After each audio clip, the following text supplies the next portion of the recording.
ఇవాళ కేసీఆర్ గారి నాయకత్వంలో ఖచ్చితంగా మీరు ఎన్ని అక్రమ కేసులు మా మీద పెట్టి నన్ను జైలు పంపాలనుకున్నావు అని ఎన్నిసార్లు అనుకున్నా ఖచ్చితంగా మేము నువ్వు కేసులు పెట్టినంత మాత్రాన భయపడేది ఉండదు.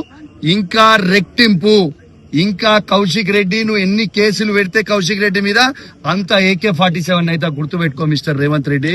నీ కేసులకి భయపడేటువంటి ఎవరు లేదని సందర్భంగా తెలియజేస్తా ఉన్నా. ఇంకా ఎక్స్టార్షన్ అని పెట్టిండు. ఎక్స్టార్షన్ అంటే ఏంటిది? ఇలా రేవంత్ రెడ్డి గారు కాంట్రాక్టర్ల దగ్గర 20% కమిషన్ తీసుకుంటుంది. ఎక్స్టార్షన్. ఇలా వరంగల్ జిల్లాలో సీతక్క గారు ములుగులో ఉష్కె దందా చేసి కాంట్రాక్టర్లను బెదిరించి పైసలు వసూలు చేస్తుంది. ఎక్స్టార్షన్. ఇవాళ కడియం శ్రీహరి గారు పేదల భూములు బెదిరించి గుంజుకుంటున్నాడు. అదే విధంగా ఇల్లీగల్ గా కారు నడుపుతుంది. ఎక్స్టార్షన్. ఇక్కడ ఉన్న శాసనసభ్యుడు, వర్ధనపేట శాసనసభ్యుడు ఇవాళ పోలీసుల దగ్గర పైసలు వసూలు చేసి పోస్టింగ్ ఇచ్చింది. ఎక్స్టార్షన్. బిడ్డ మీ బట్టలు ఇప్పుతారు రేపు మొత్తం బట్ట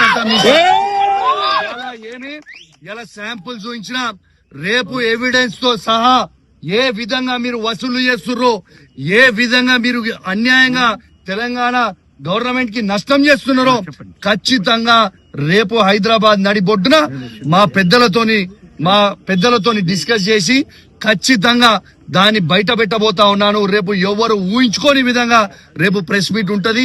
అన్ని నిజాలు మొత్తం కూడా బయట పెడతామని చెప్పి కూడా ఈ సందర్భంగా తెలియజేస్తూ మరొక్కసారి కేసీఆర్ గారికి, కేటీఆర్ గారికి, హరీష్ రావు గారికి మరియు మా బీఆర్ఎస్ పార్టీ కుటుంబ సభ్యులందరికీ కూడా మరొక్కసారి నా చేతులు జోడించి శిరస్సు వంచి మరీ మీ అందరు కూడా ధన్యవాదాలు తెలియజేస్తూ, మరియు మీకు పొద్దున్నే కేటీఆర్ గారు, హరీష్ రావు గారు మా బీఆర్ఎస్ పార్టీ ట్వీట్ చేసింది.